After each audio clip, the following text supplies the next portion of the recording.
Here's the reality of today. We are trashing our land to grow food that no one needs.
Here's the reality of today.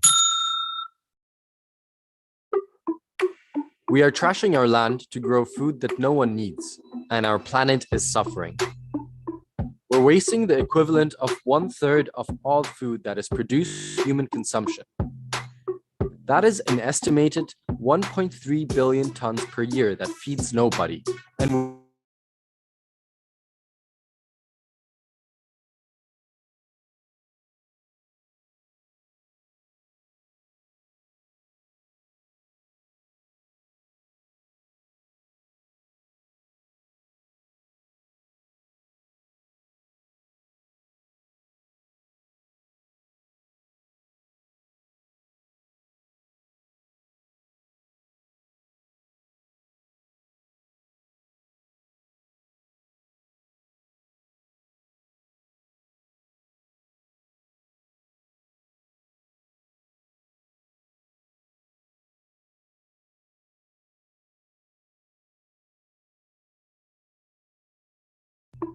We're wasting the equivalent of 1/3 of all food that is produced for human consumption.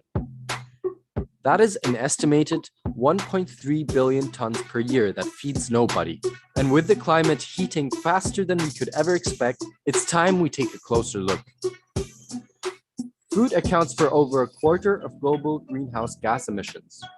The COVID-19 pandemic has left no individual or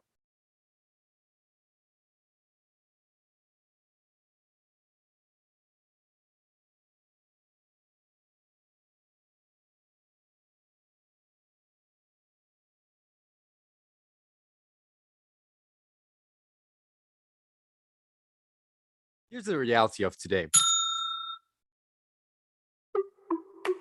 We are trashing our land to grow food that no one needs, and our planet is suffering.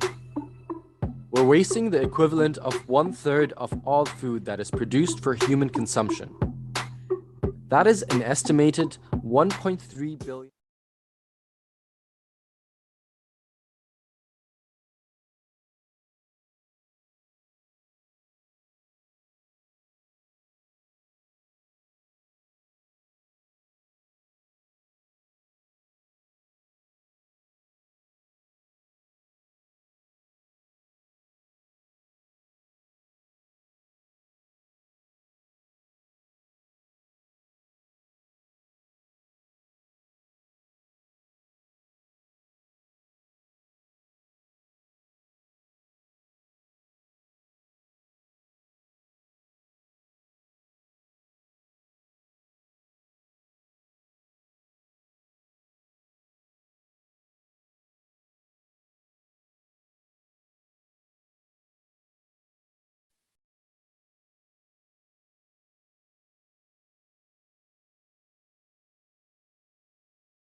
We are trashing our land to grow food that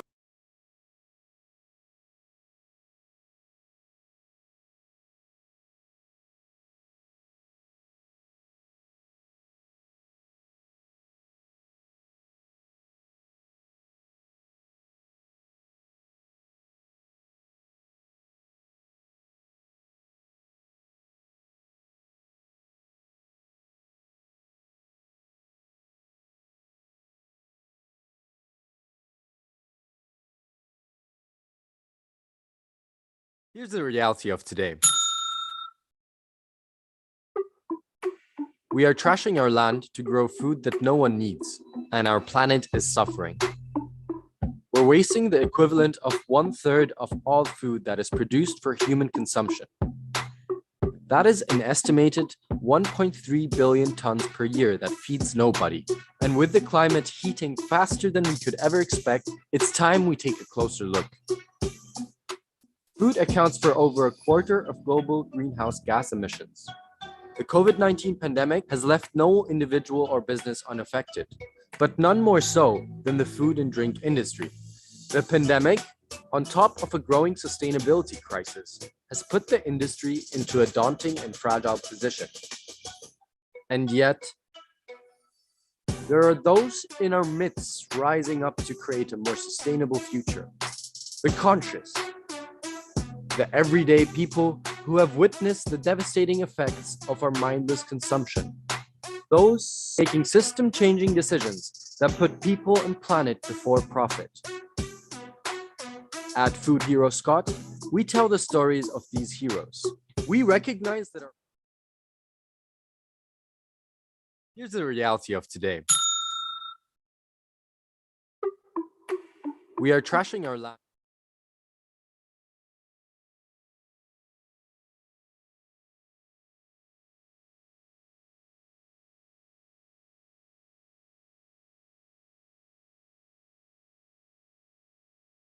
Here's the reality of today.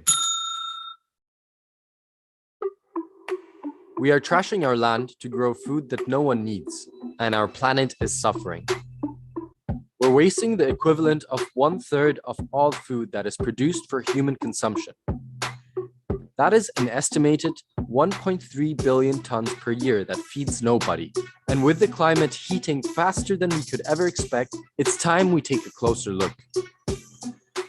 Food accounts for over a quarter of global greenhouse gas emissions. The COVID-19 pandemic has left no individual or business unaffected, but none more so than the food and drink industry. The pandemic, on top of a growing sustainability crisis, has put the industry into a daunting and fragile position. And yet, there are those in our midst rising up to create a more sustainable future. The conscious, the everyday people who have witnessed the devastating effects of our mindless consumption. Those making system-changing decisions that put people and planet before profit. At Food Hero Scott, we tell the stories of these heroes. We recognize that our food systems are outdated. They need reimagined. And that there are a wave of new inventors, entrepreneurs, activists, and scientists rising up to the challenge. These heroes truly believe that business can be the solution. We are entering an age where food and drink businesses need to be ethical, sustainable, regenerative, holistic, and in sync with nature.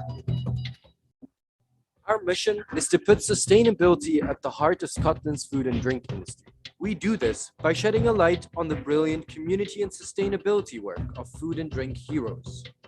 We all know that we need to reach net zero by 2050, but we can choose to take further steps for progression now. We are teaming up with the people that aren't just talking about net zero. We are partnering with brands living the change. Through storytelling, we want to inspire consumers and, most importantly, the food industry to change. From plastic-free stores to organic farms, to cell-grown meat and drone-optimized agriculture, vertical farming, and vegan alternatives. We are entering an era of business for good, business that has the power to put us back on track to survive, back on track to thrive, where community and people are at the center. It's time we shift our relationship with food. Help us shine a light on the local food heroes who are leading the way. Over 12 months starting June 2021, we are asking the public to nominate and vote for their local food heroes. Based on the UN Sustainable Development Goals, the Donut Economics Framework, and the Positive Compass, nominated brands get the chance to win a short documentary that tells their story of their sustainability efforts. Today, we'd like to introduce you to two of these heroes.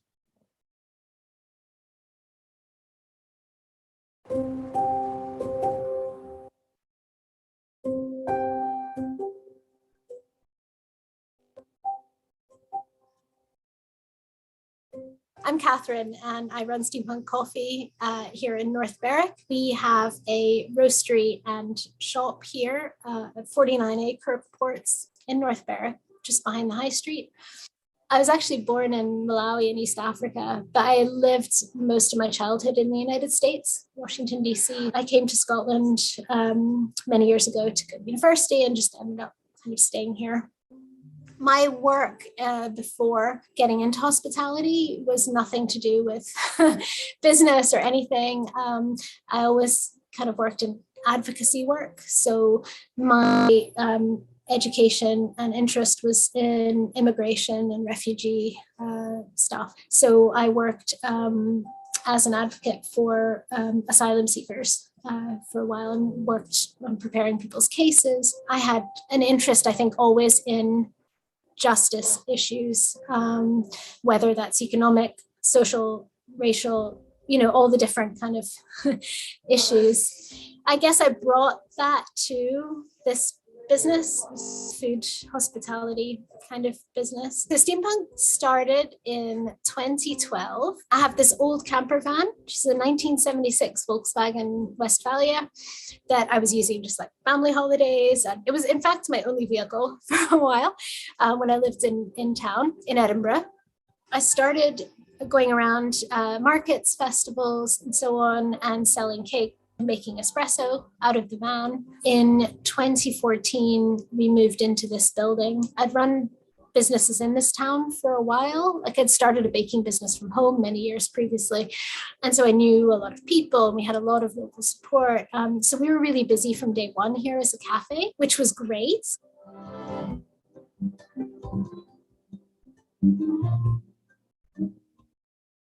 Michael Lewis, and I'm an educator and a maker.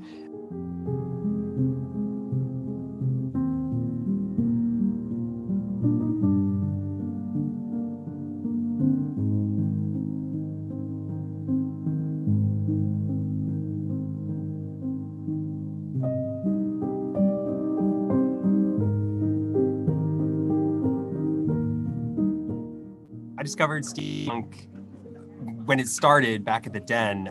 So I was walking around with my wife one day and we kind of peeked our heads through the window of this place. We're like, like something cool is happening in here. And we've been around North Berwick for a while and it was by far the most interesting thing that we kind of seen happening. So we were kind of immediately drawn in and we popped our heads in and Kath was there and they were just kind of setting everything up. And so we got to go in for like a very early test run. Early on in the kind of COVID period, Kath and I were having a conversation around how you kind of think about reintroducing people into an environment and how you might provide some kind of physical signs around how people should use space, something which is kind of gentle, but a little bit celebratory just because, the time was all gnarly. And so I made this wall which would operate on the terrace space as a way to kind of separate between ingoing and outgoing traffic and also ways to kind of demarcate space so that we kind of reinforce this idea of social distancing. So the map on the front is a kind of geologic mapping of the rock of the North Berwick coastline. So it's sort of this reflection upon kind of time. We were all kind of being asked to really slow down in a lot of ways. And so it became an opportunity to add a little bit of pop of color into the space. So a little bit celebratory, and also a way just to kind of reflect on how it is that we need to act responsibly in civic space.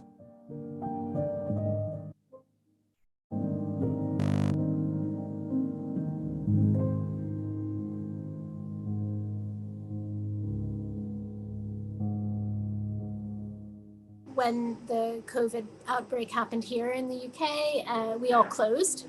So that was the first challenge. In the days leading up to that, of course, there was a really difficult time where we didn't know what was happening. We didn't know how serious the situation would be here. And we didn't know what sort of support there would be from the government at that stage. We decided to close based on how difficult it was to operate safely.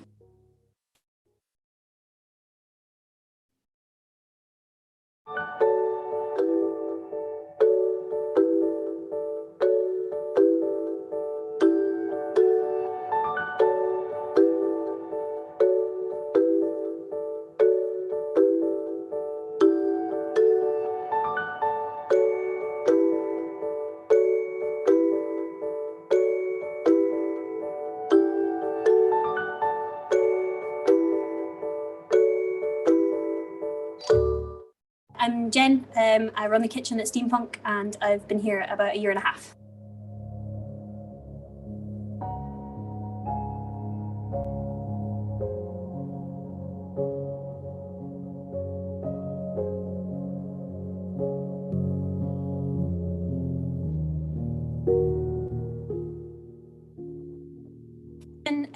One worry was that we had stock once COVID hit. We had kind of no idea that it was going to happen, that we were all going to be furloughed for so long. So one really good thing was the way that we were able to donate so much of the stock was brilliant, so that obviously there was really low waste. And also based in North Berwick, there's a low waste group online. So Kath was able to get loads of those guys to come in and take, like, they could come in and take herbs and spices and stuff that would be totally fine, but we couldn't use them in the kitchen anymore because they'd be out of date.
We spend more on our packaging than if we didn't care and we just bought something cheap and plastic and whatever. And that comes out of our profits. Another reason we're not going to be next Starbucks. But that doesn't matter, because at the end of the day, we've got a great team. We're making a living. We're happy. We support each other. I'm really big fan of Donut Economics. It's a book I read many years ago, and I love that idea of growing within the limit of what the resources of the planet allow. So for me personally, living in a small town in Scotland, I would like to see the business do things that make our community better.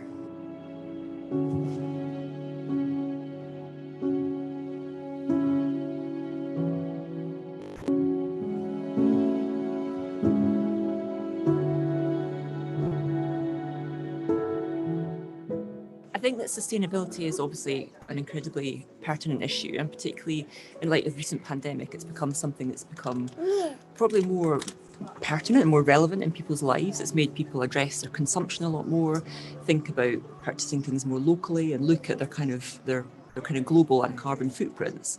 I think we've obviously recently become parents, so we're kind of thinking about sustainable in regards to our daughter's future. And I feel like everybody really has a duty of care to do what they can on a domestic level, at least, to kind of contribute to making a bit of a change. I mean, if we work collectively, I think there can be a real shift, and action really has to be taken immediately to address that. And within my own work, I'm a designer, and I certainly look at where I'm using materials, where I'm producing things.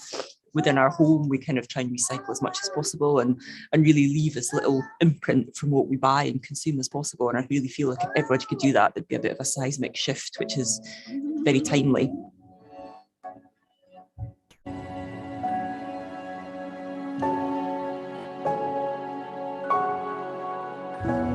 You know, I think it's clear to everyone who's paying attention that we have some serious issues that we need to deal with in terms of environmental responsibility.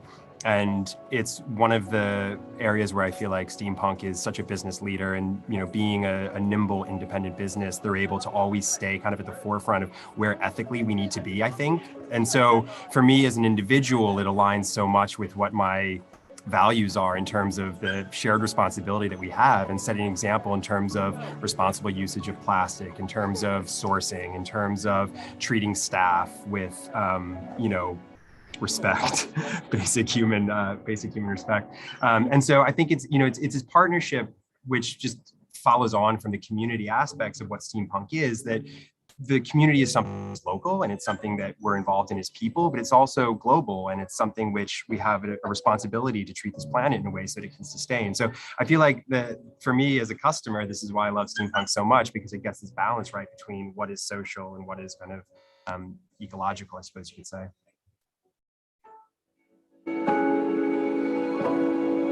I've also been quite keen in championing idea of cooperation over competition. I really hate the idea that businesses need to be constantly seeking growth and be competitive with each other.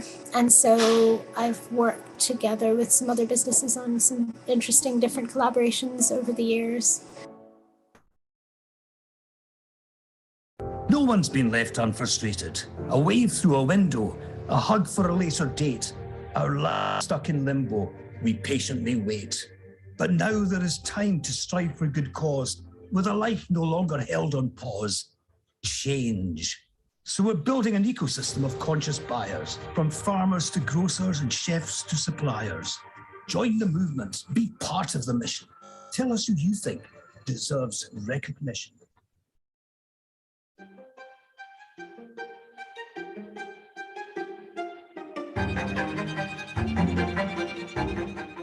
Sometimes when I think about all the things that need to be fixed, a sense of paralysis sets in, and it's just really difficult to figure out how on earth we're going to fix these things. And I also get really angry sometimes about, oh, well, you know, what does it matter? Like, if I don't use a plastic bottle for this water, when this oil company is like setting the ocean literally on fire right now. You know, like what role do we have as individuals? I think change is not going to come about by big corporations deciding to do things that are economically disadvantageous to them. That's just not going to happen because they are led by the needs of shareholders. So they are not making ethical choices, and they can't make ethical choices because business isn't set up that way. So I think as a business, we can show that businesses don't have to be run that way and they can be sustainable. We are never going to be a multi-million pound business. We're never going to have a chain of shops. I think coffee shops have a proud history of like social change. They've been places where people meet and ideas can be discussed. And I think that it's important to realize that yes, our tiny little changes are not directly going to fix anything, but we as people need to come together and we need to force change like at a national legislative level. I think until it becomes economically disadvantageous for companies to be polluting, to be using plastic, they're just going to continue to do that. If you want to get in touch with us, you can keep in touch online on Instagram. We are super active on that. We respond to DMs. You can follow us on our stories, and we also share posts about what we're doing. So reach us there on @steampunkcoffee. And we are also online. Our website is www.steampunkcoffee.co.uk. And there on the website, you can find out what's happening here, but you can also order coffee and equipment online. You can find out about courses that we're offering. And we are open for takeaway at the moment in North Berwick at 49A Kirk, which is the road behind the high street. And we have lovely seating on our terrace. We're open 9 to 5 every day. We will hopefully at some point later this year be reopening for some seating inside, but we'll keep people posted on our Instagram about when that's happening.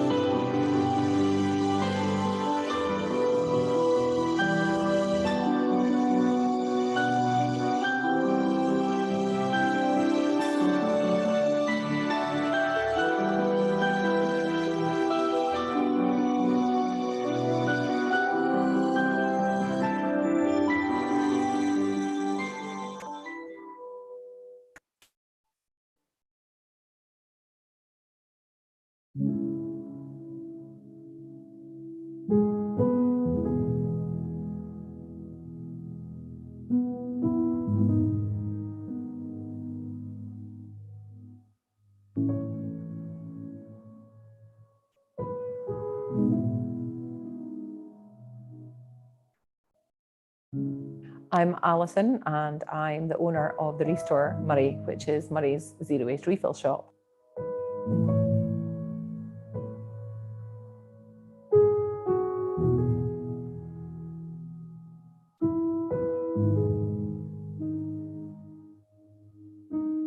The whole idea is that you can come and shop without using any single-use plastic. So everything is loose and sold by weight.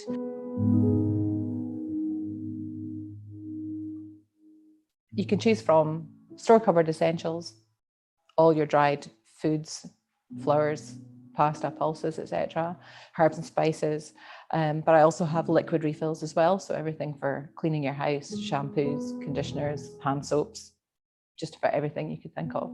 But I also stock a lot of plastic-free household goods as well, such, for cleaning, gift ideas, really anything you can think of that doesn't involve plastic.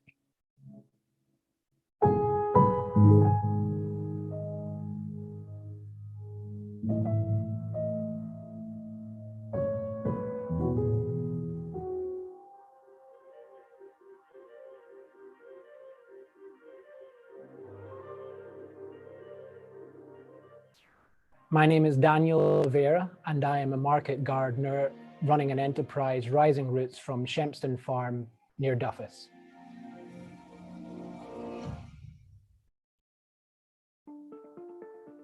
Alison from the Restore was my first customer. I originally phoned her to see if she wanted to sell the salad greens, and she was willing to take me on board.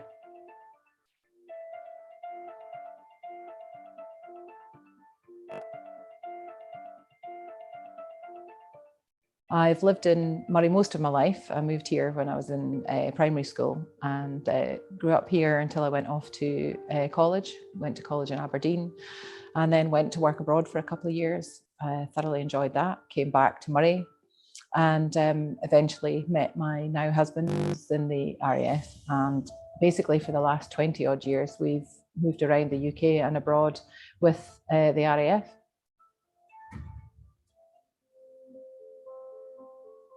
We were lucky enough to be in Cyprus for a while, which was amazing. While we were in Cyprus, we were swimming in the Med and snorkeling. We saw turtles, but we also saw plastic pollution, bags. We could recognize why maybe a turtle might think that that was a jellyfish.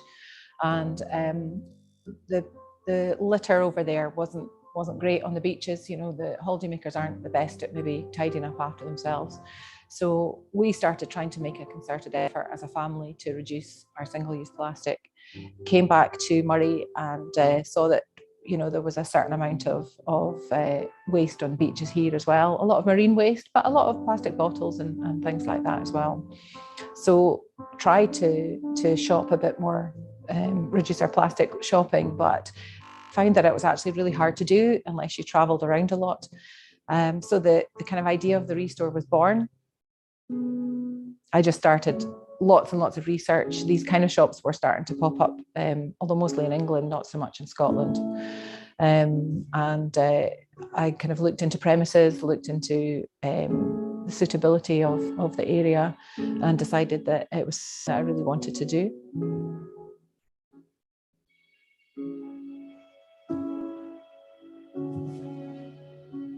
Although it was my baby, obviously my husband was very supportive and there to help, but they always say never make plans in the military. And of course, he ended up away on a detachment for 6 months while I was setting up.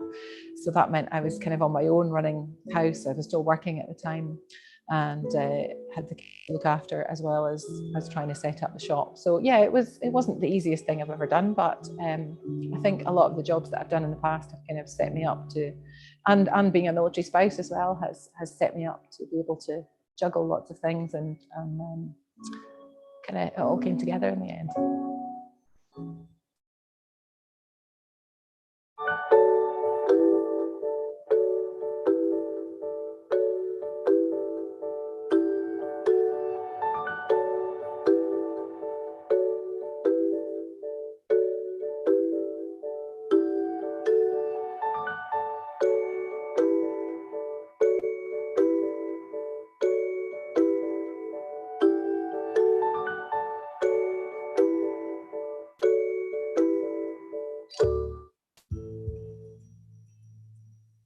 I was only 6 months old, roughly, when COVID hit.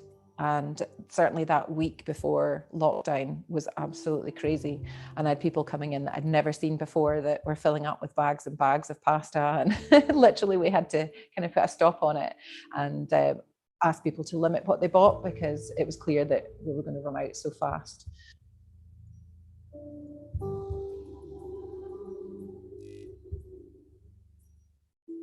It did have a positive effect in that it allowed, because people couldn't travel, so lots of people who live just in the immediate vicinity were able to come to the shop and find out a little bit more about it. I've kept a percentage of those people, and even if they're just coming back because the eggs are amazing or for the milk or the veg, but maybe one day they'll start thinking about then trying to refill and using less plastic.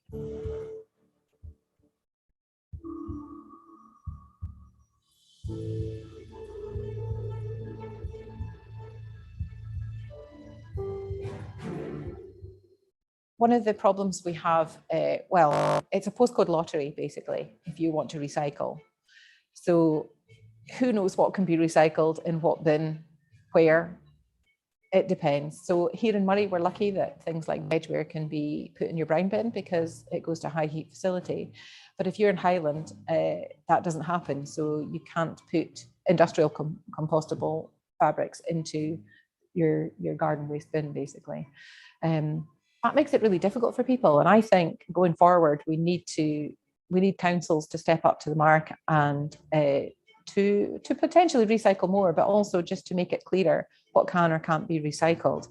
But ultimately, it has to be up to the manufacturers to change the way their products are packaged. And I think it's up to us as the consumer. If they're not going to do it themselves, then it's up to us to push it back to them and either stop buying things, but also keep asking the questions. Why can't you change the packaging? Or just vote with your money and stop buying certain products or certain companies.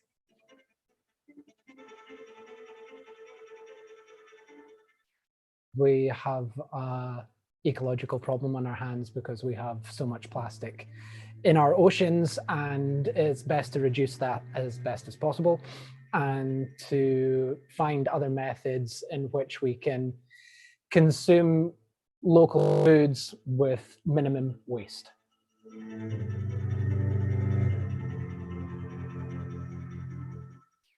Hi, my name's Vicky. I live locally in Elgin and I'm a stay-at-home mum with 2 little boys. I always encourage people to do what little bits that they can. That's how I started doing it, and constantly adding more and more things in there. I'd like to think that I have encouraged people who weren't aware of it to do more things sustainably, to use their local shops, and to think about not just all the plastic things that they can recycle, but also where they can stop using it in the first place. I tend to come to places like this to buy people Christmas presents, to encourage them to start using things they maybe hadn't thought about.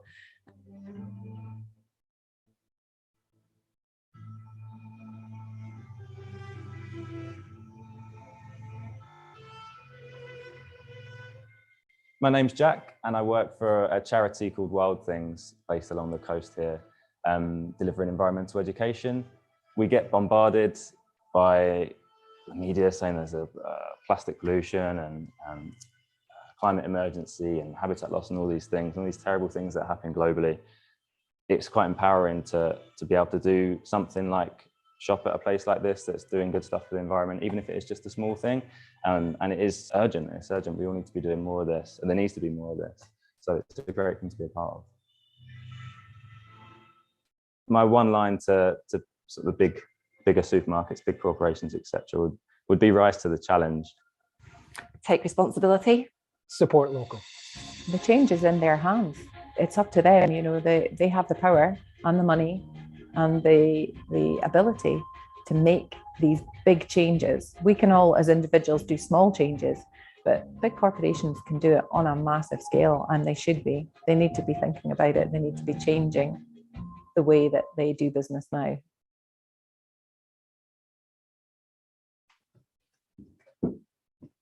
Isn't enough enough? We are tired of going through one crisis after another. Yet, we also love food. And our forte is storytelling through film. And with a strategic outlook on growth for good, we want to help you transform the world of sustainable protein. Let's help the world reimagine protein. This time, the right way around. We're in a period of ferment and time is ticking. I know what you're thinking. Are they just good with their cameras? Don't worry. We're also good at creating a brand strategy, at creating your visual identity and telling your story. Let's have a chat. Are you ready to get cooking?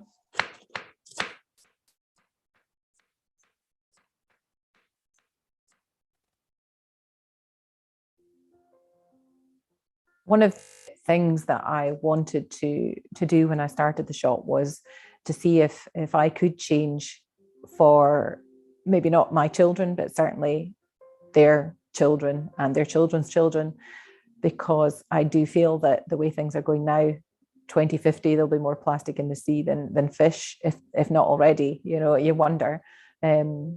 So it would be nice to think that I was part of that, but not in any big at all, and certainly not for any recognition, but just for trying to do my best and trying to allow others to do the same, just by having a shop that is certainly very much passion over profit, without a doubt.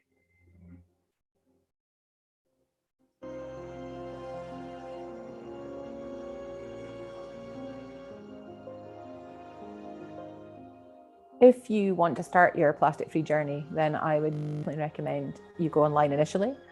And if you Google just zero waste shop near me, something to that effect, then you should find if there is something in your area. Take a look at their social media and go along and visit. It might seem scary at first, but it's not scary. Just come in and there'll always be somebody there to help you. You can ask the owner or the staff there a little bit about what their shop does and how to go about it. And I say to people that come to my shop, don't worry, take anything that's suitable. So clean, dry containers, old takeaway containers are perfect.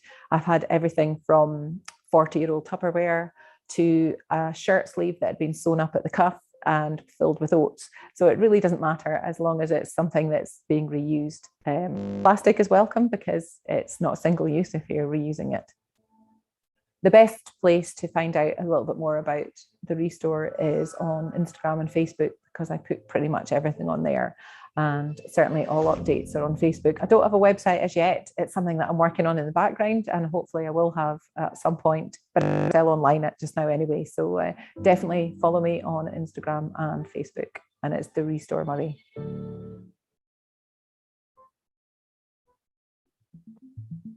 Thanks for watching, and thanks to our community of conscious consumers and food heroes. Do you want to support us in scaling this movement nationwide? Join the movement now. Visit www.foodheroscott.co.uk. Is your organization on a mission to accelerate the transition into a regenerative food system? We are now open to paid sponsorships and collaborative network partners. Help us place sustainability at the heart of Scotland's food and drink. Help us pave the way for a thriving food system. Get in touch now. And now to the talks.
international NGO. So whilst we were living there, we saw firsthand what the impact of our decisions in the West is on particularly Indigenous communities who were bearing the brunt, literally, of the choices that we are making. So when I came back to the UK, then 4 months pregnant, and sort of on my childbearing journey, if you like, I decided that actually what I would like to do to create a business around working with my family was to look at how we can empower people in local communities to make those better, more environmentally friendly spending choices, and to do so with a non-judgmental platform that aims to provide an evidence base to educate consumers on the reality of those choices. Awesome, thank you.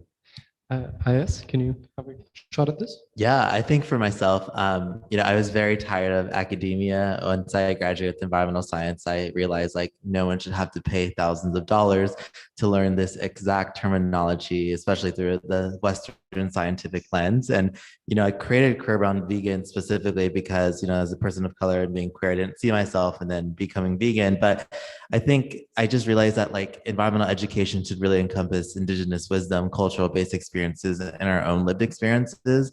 And I think I didn't really see that in Western academic spaces, which is why I created the platform, just to really educate and empower younger people to really have the right words to express themselves. Because I think for so long I was very angry, experiencing environmental racism in the United States, and just really wanted to create change for lower income communities of color that look like me, that didn't have those resources.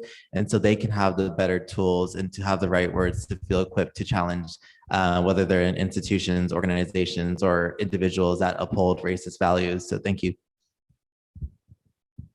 So I set up a business called the Edinburgh Larger about 12 years ago in the centre of Edinburgh, where I think it's not commonly known, but there has historically been a large amount of poverty. And I set up the Larger to kind of bring basically kind of local and sustainable produce into the centre of Edinburgh from all over Scotland, and talk about local suppliers and why they're so important and what they do is so amazing. But it became apparent that a lot of people that lived around where we had our cafe were not able to afford the type of ingredients that we were using. So I basically identified lots of different ways that we could maybe bridge the gap for that to happen, including doing things like working with community gardens to provide community meals and food education, and kind of looking for really innovative ways that we could go and provide food education to different areas of the city, and the ways that they could use free ingredients that were grown in community gardens and cook themselves at home with them. So we've done lots of things over the years, like bought a food truck through crowdfunding to go out and teach people in high school how to cook with the types of ingredients that we use in our social enterprise. We now have a permanent kitchen in Craigmillar as well, where we do a lot of work with the community there. Awesome, thank you so much. I'm already seeing there's a lot of kind of, similar threads that are going around all three speakers, which is lovely to hear. So injustice and social injustice and its relationship to current kind of food systems. But maybe taking one step back, can you maybe explain it to someone who's not very familiar in the space? What is currently the problem with our food system? What are the core problems, better said, of our food system today? Whoever wants to go, you can feel free to jump in. Well, as a zero waste shop owner, I'm going to pick up on packaging to begin with. And there's two aspects to it. There's the shipping packaging, getting it to the store, but there's also the packaging that we as consumers then take home with us. One of the biggest issues that we've seen both in the video, and you will no doubt be all over in terms of its impact, is plastic packaging particularly. But it's also about recognizing where we need to transform the way that we behave around what is necessary. So it's not about just the packaging that we use in the shops. It's also about, we have like a zero waste, we call it a take our waste table, for example. So when our packaging comes to us, whether it's boxes or paper filler or something like that, we make that available to people, to consumers, small businesses, so that they can see things with more than one life cycle. We've got into this habit of automatically assuming that recycling is the good thing. We forget about refusing and reusing. So we've got to get to a mindset shift where we see things as having more than one life cycle. So that's kind of a sort of a canter through the packaging sort of side of things. But I'm sure there's other. So packaging and plastic use in general, but also the relationship to waste of the packages, right? Absolutely, and being able to reuse it, but also investing more in technologies that create plant-based packaging. Are we there yet? No, absolutely not. But we are certainly getting towards it. The problem with plastic, we all know plastic will only ever be plastic. It will only break down into smaller and smaller pieces of plastic, whereas plant-based packaging at least eventually will go to organic matter, even if it does end up in landfill. So we are one step further. Is that a perfect solution? No, but it is considerably better than where we are at the moment. Lovely. So I think, yeah, you've done an amazing job, I think, highlighting one of the biggest problems, which is plastic, right, and packaging in general. Anything else that you guys can think of that comes top of your mind on the biggest challenges we're facing within our food systems? Yeah, I think I would say, like, to start off is the powerful transnational corporations that control our global food supply chain. From looking into the patenting of seeds, from the privatization of fertilizers and pesticides, looking into the agrochemical industries and the heavily reliance on the labor and exploitation of humans and non-human animals, and specifically undocumented people being really oppressed in these supply chains and animals. And so I think when we're trying to ask ourselves, like, how do we create more fighting for this like global food system and trying to examine it, ask ourselves, like, was it rather to design to feed and heal our collective souls, or rather to poison and make us sick? And I think in the United States, it was found that due to weak regulation and political lobbying, we've allowed the unchecked power of these mega tetra giant companies controlling our food supply. So even within the United States, it was found that, our consumer choices, although we want to make the best option, it was found out that smaller brands still end up receiving less revenue compared to the larger scale businesses that are in those grocery stores. Lovely. So massive transnational corporations kind of having monopoly over our food, right? Lovely. I think in line with that as well, I totally agree with everything you both said, but I think in line with that as well, those types of ingredients then tend to be so much more affordable for people to buy, which is massively frustrating for everybody. I think, it's a huge issue. And I think a massive issue in Scotland, that food that is not good for you generally tends to be cheaper than food which isn't. It's a huge issue that I think it's going to be really difficult to address, but I think that definitely needs to be looked at. I think it's a lovely transition to the next kind of topic that I want to touch upon, which is how do we manage to create this balance of affordable food that is inclusive and accessible, yet also that is has an ethical supply chain, that is making sure everyone is being treated as fairly as possible along the way, and that it's actual good quality ingredients. And like you just maybe highlighted, Eleanor, we might not have a definite answer to that yet, but is there anything that you'd like to share along those lines?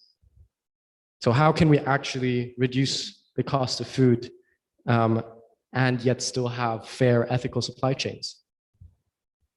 I think one of the important issues to address here is the nutritional value of the foods that people are eating. So, when we're talking about very cheap foods, usually there is a lower nutritional value to them. And so therefore people need to eat more of it in order to get what they need nutritionally. So if we can, again, through education, through exactly the sort of things Eleanor is doing, teach people how to make really, really nutritious food, which means that they don't have to eat as much of it, but in order to still get the same nutrient level, then that is a really fantastic way of addressing this imbalance between access to food and food security issues, which COVID in particular has massively thrown onto the global platform. Now, those food security issues did exist in many, many parts of the world already. They have been exacerbated in those countries and brought to the fore in new countries as well, in a way that I think is really very important to recognise politically. But actually, it's also about looking at those supply chains and seeing how the impact of the decisions that we're making here is affecting particularly Indigenous communities and their access to commodities which ordinarily have sustained their communities, which they now can't access because of our obsession with those commodities. Quinoa being one of the, very popular examples, and avocados. And I know Eleanor knows a lot about avocados, as does Isaiah, being from California. And that's again one of those examples that our Western obsession with something has created this very, very strong social impact as well as an environmental impact because of one single commodity. Yeah, no, I agree. And I think it's also just examining the amount of neoliberal policies that were implemented in many different countries that are heavily exploited by imperialism. And, Mexico, for example, like North America, NAFTA that was introduced, that was to bring more food and have more cheaper options for the citizens there, ended up destroying a lot of indigenous and local farmers. And so for me, I always say, like, approaching it through a decentralized approach through localization is one of the most sustainable options to do. But with that being said, can you truly put what you would say a price on it based off that bioregion, knowing that the exploitation of natural resources and damage that has been done to those communities and culture would match up to the price that you would be paying? And so I think in kind of my journey in trying to talk to more local farmers is understanding more of like what functions and what roles do each people in communities have to contribute to a more ethical food system, rather than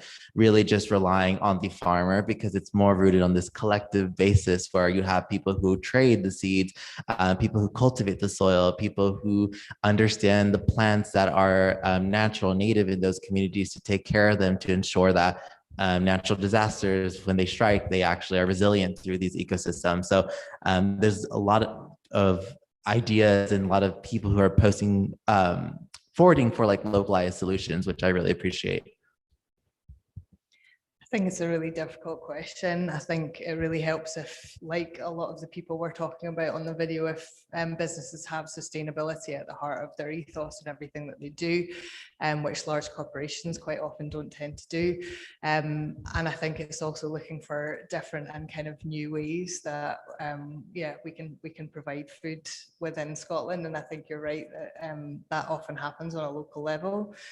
It's a difficult question to answer. Great. Thanks so much. And I think a word popped up while you guys were talking, which was also generally the topic of transparency, right? And the food industry is known to be extremely untransparent alongside the fashion industry, but primarily the food industry itself has one of the longest supply chains that is out there. What role does a more transparent, type of food business play in the future transition? I think it's incredibly important for transparency to exist. And you're right that it doesn't in a lot of what kind of food businesses do. I think there's various things over the last sort of 10 or 20 years that have highlighted those kind of issues. There was the horse meat scandal, and there's been Brexit, and there's been these things that have kind of highlighted certain aspects of visibility within the food system. But I think there needs to be a lot more that's done, especially to kind of highlight the true cost of ingredients, I think, that are produced on such a massive scale. They might appear to be cheap, but there's this whole kind of social cost and environmental cost to those ingredients being that price. It's a complicated issue. Yeah, no, for sure. That was great. So understanding also all the cost factors that goes in producing one single product that we then consume within seconds, right? Any comments from you both? Anything related to transparency? What role does transparency have in shifting our food systems? Yeah, I think it's hugely critical to this whole discussion. And one of the things I say to my customers all the time is, if it looks very cheap, then somebody somewhere is paying the cost of that. And we have to bear that in mind at all times, because food is not cheap to produce.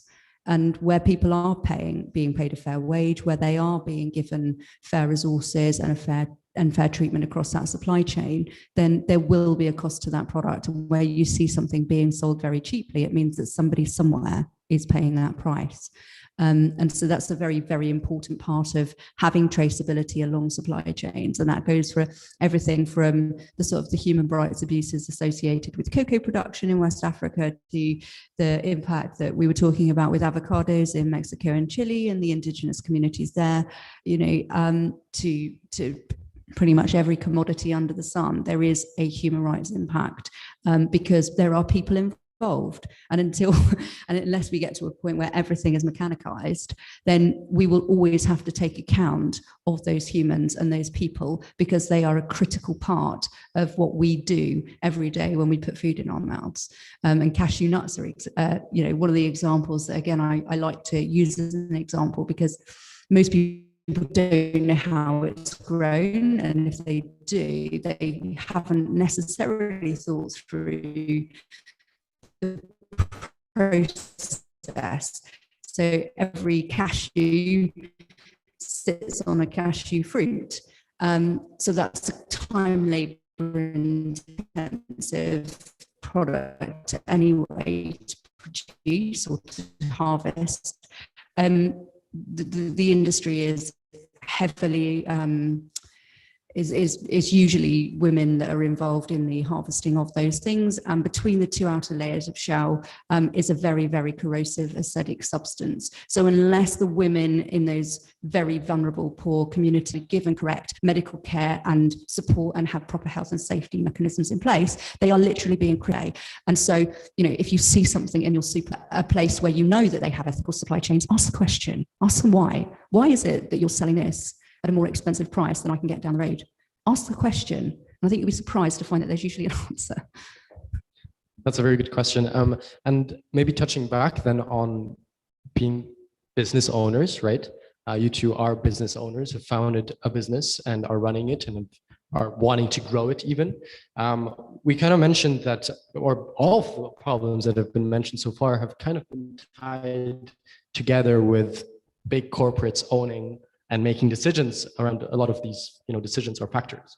And maybe starting with you as it is, what's your view? How does business need to change in order to avoid or fix these problems?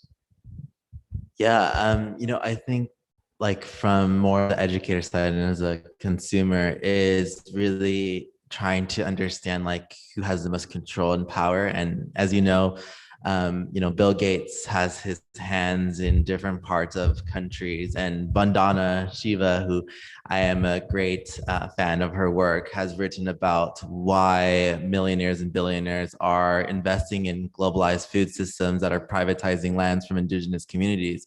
So I think the question then comes of like, it's not the sense of, like people wanting to produce, like people not wanting to do this work. It's more about who has the political power and economic power, and also the physical violence to ensure that the people who are revolting, which is basically farmers from global South countries that do not want their land to be contributed to this globalized food supply chain. So I think like in a lot of my research and trying to interrogate these systems, I think being curious has really helped me understand more about why these issues permeate. And also as someone that does partake in a globalized food supply chain, like I understand like the fruits and vegetables I eat as a vegan still aren't ethical, like still are contributing to someone else's oppression. So I think at whole, citizens like ourselves or people in this world have the duty to at least ask those questions like everyone has been saying, and pushing yourself more about who are these voices in the global South that are advocating for this, for these like billionaires to get off their lands. So I guess the main takeaway from that is really who has the power, right? All these systems that are in place. You two as business owners, how do you see that? How do you see business actually being part of the change and not causing the crisis? I think both of us have set up businesses to in an attempt to try and address a social issue and an environmental issue. And that is not only part of our strategy and part of our ethos, but it is the sole purpose of our organization. So I think where it concerns businesses whose main purpose is to provide, you know, people with money and shareholders with money, they need to have part of their business strategy which puts back into the local economy and deals with some of these issues as well. I think food businesses, particularly, you know, large scale food businesses definitely need to have a massive part of their strategy that addresses that. And I think also, you know, the fact that we're all sitting here tonight shows that there is a groundswell which is actually rising and rising. And it is using our position as business owners and our position as influencers to amplify those voices of the global south, to shine a spotlight on those stories, to shine a spotlight on the equality that is behind those supply chains, but also to talk to each other and to work together and to come up with creative solutions, as Ellen and I were discussing earlier. You know,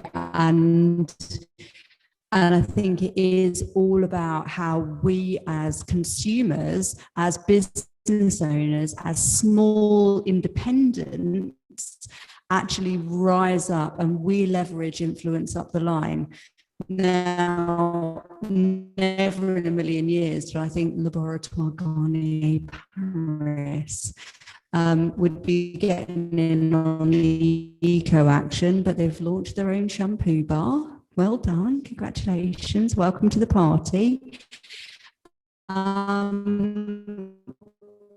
Did you ever think that that's come from a place of wanting to green up their business? No, it's come from you guys. It's come from us as consumers saying we will not accept that this is the state any longer. And through our little business, making choices and actively saying and leveraging your influence up the chain, that was making those changes. Eleanor's right. They won't do it out of choice. They need to be forced to do it. And your money and your spending choices are a huge part of actually doing that and influencing that change. So be those change makers. Lovely, thank you so much for expressing that so concisely. I'd like to just maybe remind the audience, we're going to accept questions for a Q&A in about 2 minutes. So get thinking. But before we go to the audience Q&A, I'd love to maybe ask on that note, we saw that, you know, big brands are now trying to be more, are saying that they're being more green, right? And the first thing that comes to my head is that not greenwashing? And, you know, what role does greenwashing have within this kind of fight to a more sustainable food system? Is it good that some brands are being pressured and forced to act like they're good? Yeah, I would say that, I'm one of the hardest critics on plant-based businesses right now. I've criticized Oatly, other corporations that have violated human rights. And I think, there needs to be this acceptance of, yes, this industry is less extractive than the existing industries out there, but what difference does it make if it's seeking to continuously grow in this capitalistic model? Meaning that we're just replicating the same model, right? Like one company uses meat, the other company uses plant-based materials, but plants. And so what is that going to achieve in our liberation from this ecological crisis? Nothing. And I think more and more I realized too, as a consumer, like during the pandemic, I got like surprised that there was something out of stock in the item that I usually get that's vegan. And then my friend told me like, well, it is coming from a global food supply chain. And, I was uncomfortable by that, but I was also like, yes, it's actually unchecked power that I have and privilege that I have that I don't really think about these things. Like, what does it mean to eat it through a bioregion? So I think these businesses need to have these collaborations and address the role of power of what they're trying to do, because if it goes unchecked, it's just doing the same thing over in this vicious cycle. Thanks for sharing. I think the sugar tax is probably a really good example of that. It's like taking away one problem and it's what does it replace it with? You know, it's like they're going to look for an alternative sweetener that is probably less good for you and will do more damage to the planet. So, you know, it's like it really definitely environmental sustainability needs to be at the heart of everything that businesses do. It's not just about replacing one bad thing with something else that's even worse. But I think it's also about taking a holistic approach to these problems and saying, well, you know, one of the things I've been most shocked about as a new retailer is just the number of plant-based products that are then cased in plastic. And it's like, well, you're ticking one box and then you're taking it away with the other. So when we're looking at these solutions, we need to identify what the problem is that we're trying to address is, but also look about how we can holistically address those problems. And Leah Thomas, who, if you don't know, is an amazing Instagrammer and climate change campaigner. She's one of the people that I follow, a bit like as I am fangirling here a little bit as well. And she talks about, she coined this phrase, intersectional environmentalism. And I think it's absolutely critical that we are all over that, because it's exactly what we're talking about here. It's about what are all of the different components that we need to think about and consider in the choices that we make, but also in how we provide solutions to those problems. Because it's not good enough just to say everybody should switch to a plant-based diet. It's not good enough just to say we should reduce our plastic consumption. It's not good enough to say we need to support and amplify and shine the spotlight on the human rights abuses associated with farming or with monocropping or with the use of pesticides. We have got to look at all of those things collectively in order to provide sustainable solutions. And that's what the big businesses don't do. They don't look at those issues collectively. They look at them in silo. And that's where we go wrong. And that's where, as smaller organizations or as advocates or as influencers, we have got a responsibility to educate and, you know, go and follow Queer Brown Vegan, go and follow Leah Thomas. They are amazing people, and they will give you that holistic approach to things that will help you to inform better decision making. Thank you so much for sharing. Would you like to have anything else to add as well regards what maybe the future business owners? So I think Louise put a really, really good emphasis on, you know, how big businesses cannot control the holistic, or are currently not controlling everything in a holistic manner. So being holistic, I think, is one key takeaway, and especially the next wave of entrepreneurs that are wanting to change the food system. But if you had maybe a piece of advice that you'd like to pass on over to them, what would it be aside of being holistic?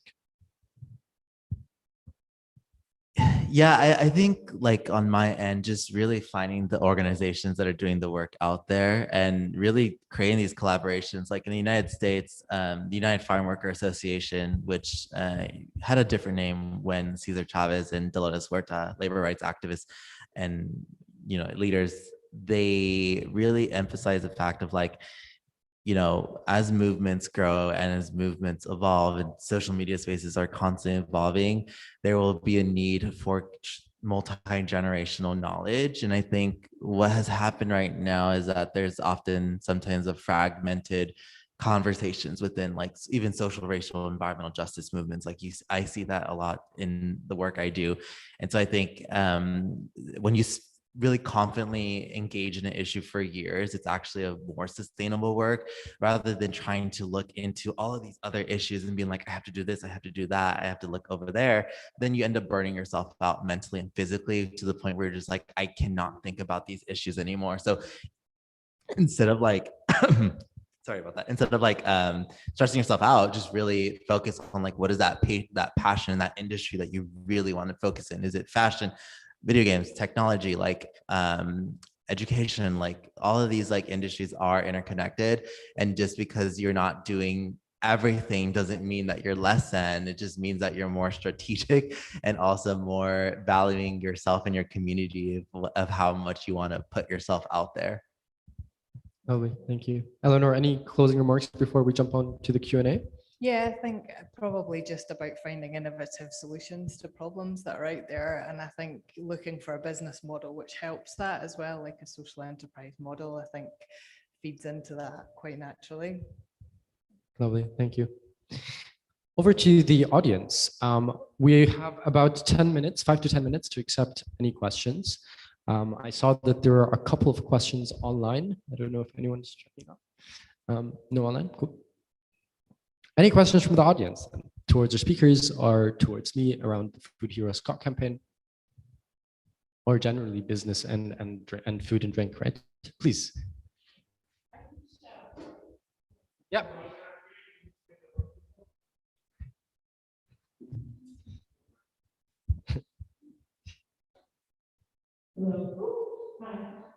Thank you all so much. Thank you for this. I have a question. If you would mind speaking quite personally about your own business and your own online platform, what's been the biggest challenge you face, and how have you overcome that or thought about overcoming it? So more on a general kind of approach, what is the biggest challenge that you faced with growing your platform or with growing your sustainable businesses? And how did you overcome that? Am I correct? Yeah, and I said, obviously we focus on about food, but yeah, I'm just curious. Sure. So within the context of what we're talking today, what is the one biggest thing that you faced, or biggest challenge, sorry, that you faced? I think my biggest challenge has been, I come from an evidence-based background, and I also come from a very ideological one. And I think exactly what Isaiah was talking about has been my biggest challenge, is wanting to do everything all at once and never quite feeling enough, and always holding your hands up and saying not quite perfect, but also feeling the responsibility that because you have put yourself up there as being a green ethical business, that you will be held to a higher level of account than perhaps another producer down the road or another retailer might be, and owning the burden of that. And it does mean that I probably take on more than I can chew often, and my family and my friends suffer for that. It's part of who I am. It's part of what why I'm so passionate about what I do. But I think I probably need to step back sometimes and remember the advice that I give my customers all the time, which picks up exactly on what Isaiah's just been saying, which is we don't need a handful of people doing zero waste perfectly. We need millions doing it imperfectly. And I maybe need to take a bit more of that advice myself. But also accept that I can't be perfect, you can't be perfect, but we can all just do whatever we can, and keep innovating and keep striving and keep pushing, but without burning out and without taking the world of that burden on ourselves. We need to see it as a collective shared responsibility. So actually there's a term for that, I think, if I'm not mistaken, called the eco-anxiety. Eco-anxiety, sure. Or even more than that, on entrepreneurs who are kind of pressuring themselves, which is the heroistic effect or the heroism effect, right? Trying Otherwise, to save, or formerly known as white savior complex, I think. or that. Zayas, what's been your biggest challenge related to kind of the discussion today? So related to food systems, if possible. If not, then also just more holistic. Yeah, I think with my platform, it's more about people getting concerned that I'm not giving them solutions. And they always ask, well, what is the right thing to do? I'm so stressed by your messaging. And I never give always answers to my community, which makes them angry. And I think it's not about having the right solution, because I'm coming from somewhere that lives in the United States. I have a different economic status than I did when I was growing up. And so different people have access to different resources and levels of economic status today. And I think, the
Obviously, our biggest issue has been funding. A lot of our activities are charitable. There's enough emphasis placed on the importance of education or food in Scotland, or the welfare of people who live here. To be honest, I think a lot of our focus on food is export, and that we're able to eat. So yeah, funding is a constant issue for us, and it's something that we always try and work out innovative ways of kind of doing things. We provide a lot of free community meals, so our next avenue is looking at whether we can charge a little bit more for some of those so we can provide other meals for less money to certain people that need them. So yeah, that's a kind of ongoing issue for us. It's a really difficult thing, and I think funding is becoming less and less for those types of activities as well. So we're constantly having to kind of think about new ways that we can fund those. We'll take one last. So if there's, and we've got someone who raised their hand first. We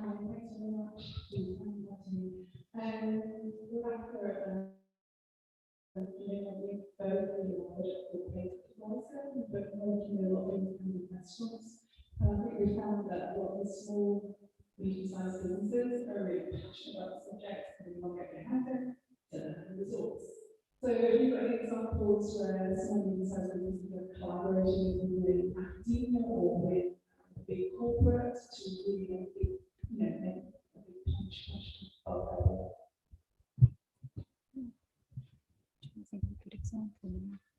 I can go. I'll go first as a content creator. So I've been trying to collaborate a lot with little restaurants to do events that focus on environmentalism. And I always say I'll offer my platform to promote you all to a session or workshop, introduce you all to it, bringing content creators together from my community with the restaurant owners, and then they get to know more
speakers. This has been absolutely amazing. I'm really delighted to have you all here.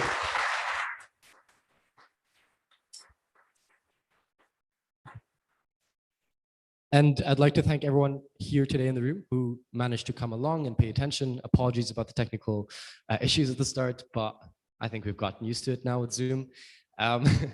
If you have any further questions, please do send us along an email at change@foodheroescot.co.uk or visit our website, foodheroescot.co.uk. And yeah, I wish you all a lovely evening. Thanks so much.